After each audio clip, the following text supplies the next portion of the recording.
Hello, my friend. I am very happy you are here today. Take a slow breath and allow yourself to relax for the next few minutes. Let us leave the modern world behind. Let us travel to a small village in Italy. More than 500 years ago, today, I want to tell you the story of a man who never stopped asking questions. A man who looked at a bird and wondered if humans could fly. A man who watched water flow through a river and wanted to understand every movement. A man who spent his life searching for answers that nobody else was asking. Many people thought he was strange. Some thought he was distracted. Others believed he would never accomplish anything important. After all, he did not attend the best schools. He did not follow the traditional path. He often left projects unfinished, and his ideas sometimes sounded impossible. Yet today, his name is known across the entire world. His paintings attract millions of visitors every year. His notebooks continue to amaze scientists and engineers. His ideas were so far ahead of his time that some of them would not become reality until hundreds of years after his death. His name was Leonardo da Vinci. But before he became famous, before he painted masterpieces, before he filled thousands of pages with inventions and discoveries, he was simply a curious boy, a boy who could not stop wondering, a boy who looked at the world differently, and that difference would change everything. Leonardo was born on April 15, 1452, in a small village called Vinci. In Italy, the village was quiet. Rolling hills surrounded the countryside. Farmers worked in the fields. Life moved slowly. Nothing about Vinci suggested that one of history's greatest minds would be born there. Leonardo's father was a successful notary. His mother was a young woman from the countryside. But Leonardo's childhood was not entirely ordinary. His parents were not married. In those days, that mattered more than it does today. Because of this, Leonardo could not receive the same education as many wealthy children. The doors to certain schools remained closed to him. For many people, this would have been a serious disadvantage. But life sometimes hides opportunities inside difficulties. While other boys spent years memorizing rules and ancient texts, Leonardo spent his time observing the world around him, and he observed everything. He watched birds glide through the sky. He watched insects crawl across leaves. He watched water move through rivers and streams. He studied the shapes of clouds. He studied the shadows of trees. He studied faces, animals, plants, rocks. Nothing escaped his attention. Everywhere he looked, he found questions. Why do birds fly? Why do leaves grow in certain patterns? Why does light create shadows? Why does water move the way it does? Most children eventually stop asking questions. Leonardo never did. That was what made him different. Curiosity was not simply part of his personality. It was the center of his life. The more he learned, the more questions he discovered. And the more questions he discovered, the more he wanted to learn. Sometimes he would spend hours simply watching nature, looking, thinking, observing, learning, without realizing it. He was developing a skill that would define his entire life. He was teaching himself how to see, not just to look, but to truly see. Many people pass through life without noticing the details around them. Leonardo noticed everything. Years later, that ability would help him create some of the greatest works in history. But at the time, he was simply a curious boy living in a small village, a boy with endless questions and very few answers. As Leonardo grew older, another talent began to appear. He loved to draw. He drew animals. He drew plants. He drew people. He drew landscapes. He drew anything that captured his attention. His drawings were different from those of other children. They were detailed, careful, alive. His father noticed this talent, and one day, he made a decision that would change Leonardo's future forever. He would send his son to Florence, the most exciting city in Italy, a city filled with artists, inventors, builders, and dreamers, a city where talent could become greatness, and there, the curious boy from Vinci would begin the journey that would make him one of the most remarkable people the world has ever known. Florence was unlike anything Leonardo had ever seen. The city was alive. Artists painted beautiful pictures, builders created magnificent churches, merchants filled the streets with goods from distant lands. New ideas seemed to appear everywhere. For a young man with endless curiosity, Florence felt like a treasure chest waiting to be opened. Leonardo was about 14 years old when his father brought him to the workshop of Andrea del Verrocchio. Verrocchio was one of the most respected artists in the city. He was a painter, a sculptor, an engineer, a teacher. His workshop was filled with talented young apprentices. Together they painted, designed, built, and learned. For Leonardo, it was the perfect place. Most students focused on becoming artists. Leonardo wanted something more. He wanted to understand everything. He learned how to paint. He learned how to mix colors. He learned how light changed the appearance of objects. He learned how to shape metal, how to carve stone, how to design structures.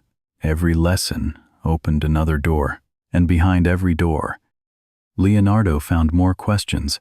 His teachers quickly realized he was unusual.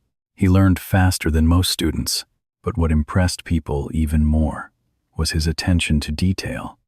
While others looked at a face, Leonardo studied every expression. While others drew a tree, Leonardo examined every branch. While others painted a bird, Leonardo wanted to understand how its wings worked. Nothing was ever simple for him. Everything was connected. Everything deserved attention. One famous story from this period tells us a great deal about Leonardo's talent. Verrocchio was working on a large painting. The painting showed the baptism of Jesus. He asked Leonardo to paint one of the angels. Leonardo agreed. When the work was finished, people noticed something remarkable. The angel painted by Leonardo appeared more lifelike than the rest of the painting. Its face seemed softer. Its expression seemed more natural. Its beauty stood out immediately. According to a popular story, Verrocchio was so impressed that he never wanted to paint again. Whether the story is completely true or not, it shows how extraordinary Leonardo's talent had become, but painting alone could not satisfy him. Most artists wanted to create beautiful images. Leonardo wanted to understand life itself. He wanted to know how muscles moved, how bones supported the body, how the heart worked, how nature created its endless variety of forms. So he began studying subjects that many people considered unusual, even dangerous. He visited hospitals. He examined human bodies. He carefully sketched muscles, bones, organs, and veins. At a time when very little was understood about anatomy, Leonardo was making discoveries through observation. He filled notebook after notebook with drawings and notes. Thousands of pages, questions, ideas, experiments, observations. His notebooks became a map of his mind, a place where curiosity never rested. And there was another strange thing about those notebooks. Leonardo often wrote backwards. The words appeared from right to left, almost like a mirror image. Some people believed he was hiding secrets. Others believed it was simply easier because he was left-handed. The truth remains uncertain, but it added to the mystery surrounding him. As the years passed, Leonardo's reputation continued growing. People admired his talent. They admired his intelligence. Yet they also noticed something frustrating. Leonardo rarely seemed satisfied. He would begin a project with great excitement, then discover a new question, a new idea, a new challenge. His attention would move elsewhere. Many works remained unfinished. Many plans remained incomplete. Patrons became impatient. Friends became frustrated. But Leonardo could not help himself. For him, the joy was not only in finishing, the joy was in discovering, and that endless desire to learn would soon lead him toward one of the greatest dreams of his life, a dream that humans had imagined for thousands of years, the dream of flying. For as long as people had existed, they had looked at birds with admiration. Birds could travel where humans could not. They could rise above forests, above rivers, above mountains. They could see the world from a completely different perspective, and Leonardo could not stop thinking about them. While many people simply enjoyed watching birds fly, Leonardo wanted to understand how they did it. He watched them for hours, sometimes entire afternoons. He studied how they moved their wings, how they changed direction, how they landed, how they stayed in the air. Every movement seemed to contain a hidden lesson. Most people saw a bird. Leonardo saw a mystery waiting to be solved. He filled notebook after notebook with sketches, wings, feathers, flying patterns, mechanical designs, ideas, questions, more questions. The deeper he looked, the more fascinated he became. Eventually, Leonardo reached a remarkable conclusion. If nature followed rules, then flight must also follow rules. And if those rules could be understood, perhaps humans could fly too, today. That idea sounds normal. We live in a world filled with airplanes, helicopters, jets, spacecraft. But during Leonardo's lifetime, the idea of human flight seemed impossible. Many people would have laughed. Some probably did. But Leonardo was not interested in what people thought was possible. He was interested in discovering what might become possible. So he began designing machines, extraordinary machines. One design used giant wings, made of wood and cloth. A person would lie in the center and move the wings, using their arms and legs. Another design looked surprisingly similar to a modern helicopter. A large spiral structure sat above the machine. Leonardo believed that spinning it fast enough could lift the machine into the air. He also designed parachutes, gliders, flying devices unlike anything the world had ever seen. Some of these drawings still survive today. When modern engineers study them, many are amazed. Not because the machines were perfect. They were not. Most would never have worked exactly as Leonardo imagined. But because the ideas were centuries ahead of their time, his imagination had traveled far beyond the technology available to him. That was one of Leonardo's greatest gifts. He was able to see possibilities before the world was ready for them. And yet, despite all his dreams of flight, Leonardo never stopped painting. Art remained an important part of his life. In fact, while he was studying birds and designing flying machines, he was also creating one of the most famous works in history, a painting that would survive for hundreds of years, a painting that millions of people would one day travel across the world to see. The painting was called The Last Supper. Leonardo began working on it while living in Milan. The city had become his new home, and the ruler of Milan trusted him with many important projects. Leonardo designed buildings, festivals, military equipment, engineering plans. But The Last Supper would become something very special. The painting showed a dramatic moment, Jesus, sitting with his 12 disciples, a moment filled with emotion, question, shock, and uncertainty. Leonardo wanted every face to tell a story, every expression to reveal a feeling. He studied people constantly, watching how emotions appeared on their faces, how surprise changed the eyes, how fear changed the mouth, how sadness changed posture. Then he used those observations in his work. When people looked at The Last Supper, they did not simply see a religious scene, they saw human emotion, and that made the painting unforgettable.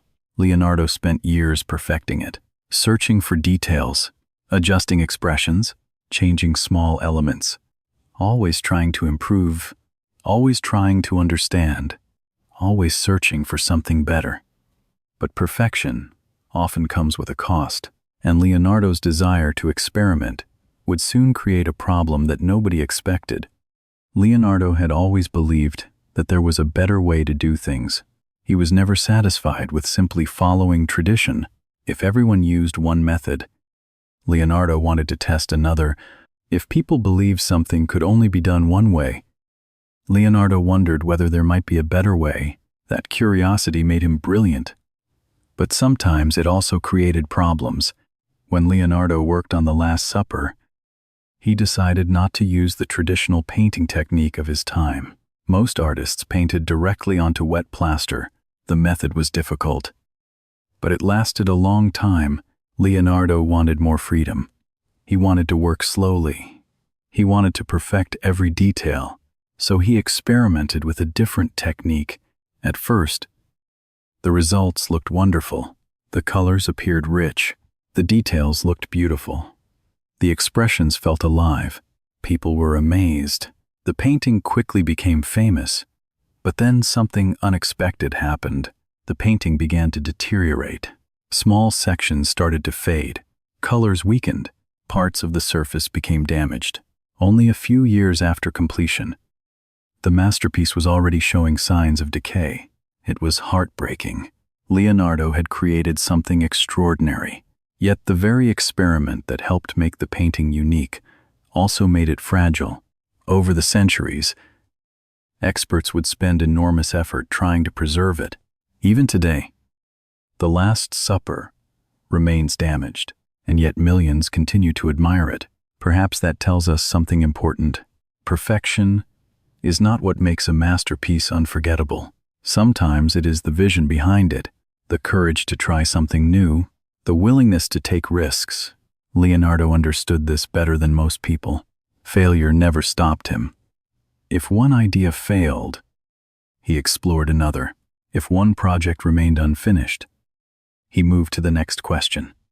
His curiosity was stronger than disappointment, and there were always more questions waiting. Years passed. Leonardo continued moving between cities, working for powerful rulers, designing buildings, creating engineering plans, studying nature, filling notebooks with observations. Yet another project was slowly beginning to capture his attention. At first, it seemed simple. A portrait. Nothing more. A wealthy merchant wanted a painting of his wife. Many artists would have completed the commission and moved on. For Leonardo, however, nothing was ever that simple. The woman's name was Lisa Gherardini, and the portrait he began would eventually become the most famous painting in the world. When Leonardo started the painting around 1503, nobody could have imagined its future. The woman sat quietly. Her hands rested gently together.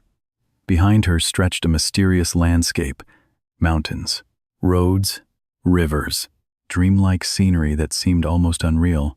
But it was not the background that fascinated people. It was her expression, a small smile, barely visible, neither happy nor sad, neither welcoming nor distant. The smile seemed to change depending on how you looked at it. People could not explain it, and that mystery became part of its power. Leonardo worked on the painting for years, far longer than anyone expected. He adjusted tiny details, softened shadows, refined colors, improved transitions between light and dark, again and again. Many artists would have declared the work finished. Leonardo never seemed completely satisfied. Some historians believe he carried the painting with him for many years, continuing to make changes whenever inspiration appeared. He was searching for something, not simply accuracy, not simply beauty, something deeper, something alive. That painting became known as the Mona Lisa. Today it is perhaps the most recognized artwork on Earth. Millions of people visit the Louvre Museum in Paris hoping to see it. Some wait for hours. All because one curious man refused to stop improving a portrait. But while the world remembers Leonardo for his paintings, his mind was still wandering elsewhere, toward inventions, toward science, toward discoveries that would not be fully appreciated until centuries after his death. The artist was becoming something even larger, a thinker whose ideas would reach far beyond art itself. As Leonardo grew older, his reputation spread across Europe. People admired his paintings.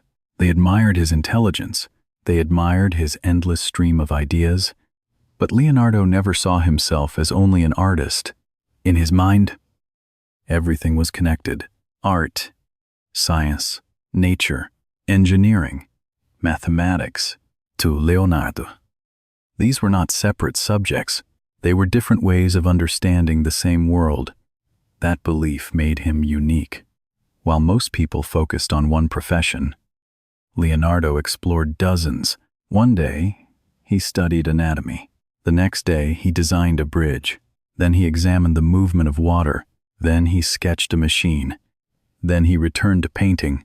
His curiosity moved in every direction, and wherever it went, discoveries followed.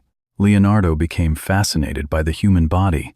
He wanted to understand how muscles worked, how bones supported movement, how the heart pumped blood. At night, he sometimes visited hospitals and carefully examined human remains. This was unusual. Some people considered it disturbing. Others considered it dangerous. But Leonardo believed knowledge was worth pursuing. He filled his notebooks with detailed drawings: the human skeleton, muscles, organs, the structure of the eye, the shape of the heart. Many of these drawings were astonishingly accurate. Modern doctors still admire them today. What makes this even more remarkable is that Leonardo worked hundreds of years before modern medical technology existed. No X-rays, no scanners, no advanced laboratories, only observation, patience, and curiosity.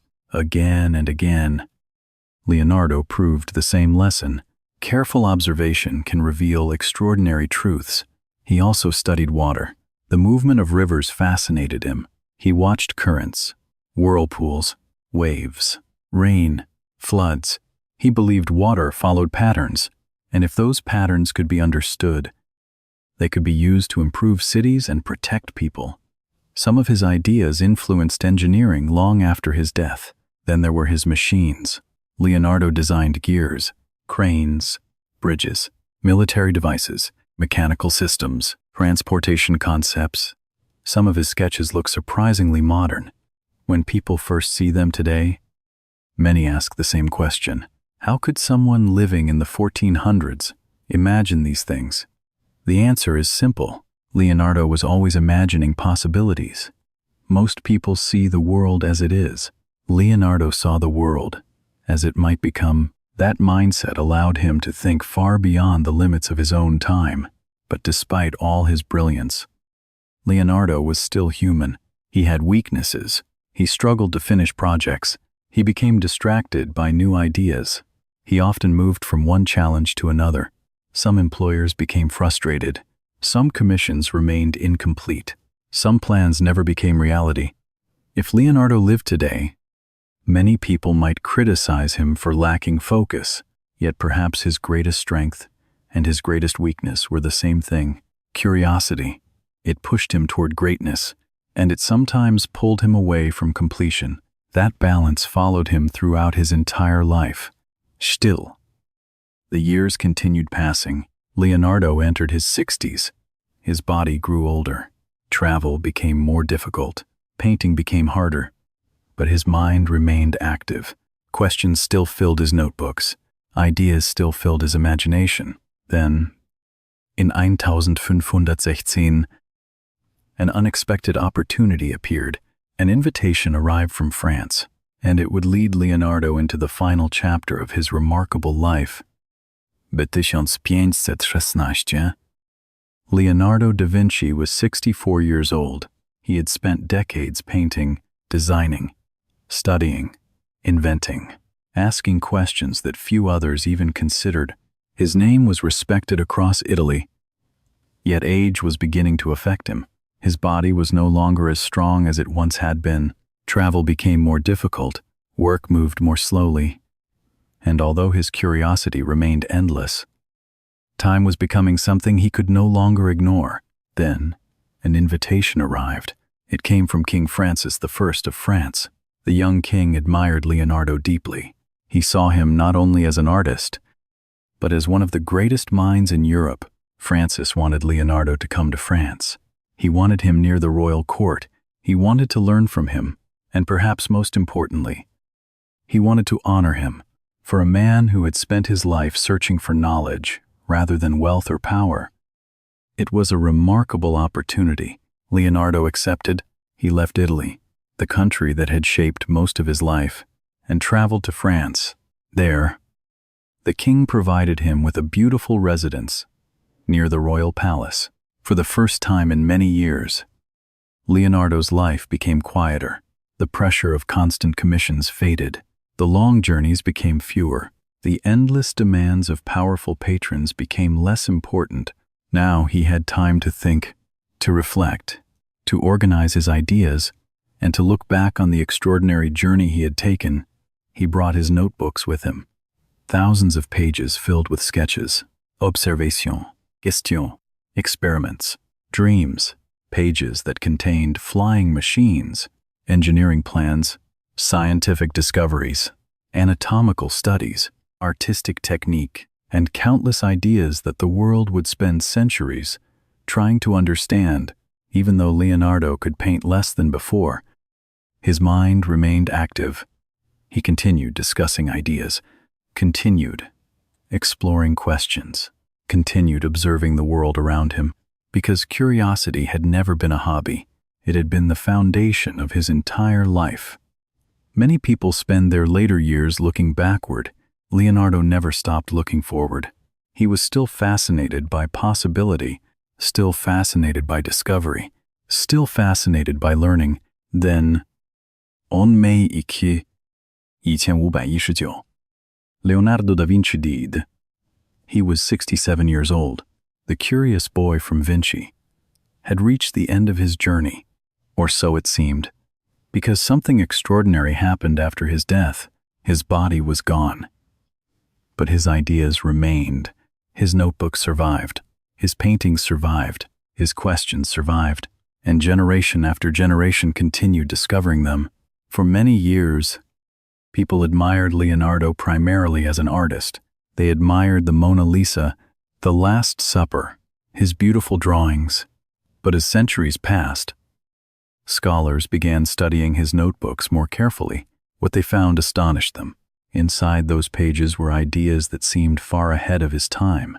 Concepts related to flight, engineering, hydraulics, anatomy, architecture, machines, scientific observation. Many of these ideas would not become practical until hundreds of years later. It was as though Leonardo had caught brief glimpses of the future. Of course, he was not always correct. Not every design would have worked. Not every theory was accurate. But that is not what made him remarkable. What made him remarkable was his willingness to explore, to question, to imagine, to investigate. Most people accept the limits of their world. Leonardo constantly searched beyond them, and that is why his story continues to inspire people today. Not because he was perfect. He was not because he finished everything he started. He certainly did not. Not because every idea succeeded. Many did not. We remember Leonardo because he never stopped learning, never stopped wondering, never stopped asking why. That may be the greatest lesson his life offers us. Curiosity is powerful. A single question can change a life. A single observation can lead to a discovery. A single idea can influence generations. Leonardo's achievements did not begin with talent alone. They began with attention, with observation, with wonder, with the simple decision to keep asking questions. The world often rewards certainty. Leonardo reminds us of the value of curiosity. He reminds us that learning does not end with school. That discovery does not belong only to scientists. That creativity does not belong only to artists. Every person can observe, every person can wonder, every person can learn. And perhaps that is why Leonardo da Vinci still matters today. More than 500 years after his birth, more than 500 years after he first looked at the world with curious eyes, his paintings remain famous, his notebooks remain fascinating, his ideas remain inspiring. But perhaps his greatest legacy is something much simpler, a way of seeing the world, a way of asking questions, a way of remaining curious, no matter how much we already know. Thank you for joining me on this journey through the life of Leonardo da Vinci. What part of his story inspired you the most? Was it his childhood curiosity, his dream of flight, his inventions, or the way he never stopped learning? Share your thoughts in the comments below. And if you enjoy learning English through inspiring historical stories, please subscribe and join us again for another journey. into the lives of remarkable people from history. Until next time, keep listening, keep learning, and never stop asking questions.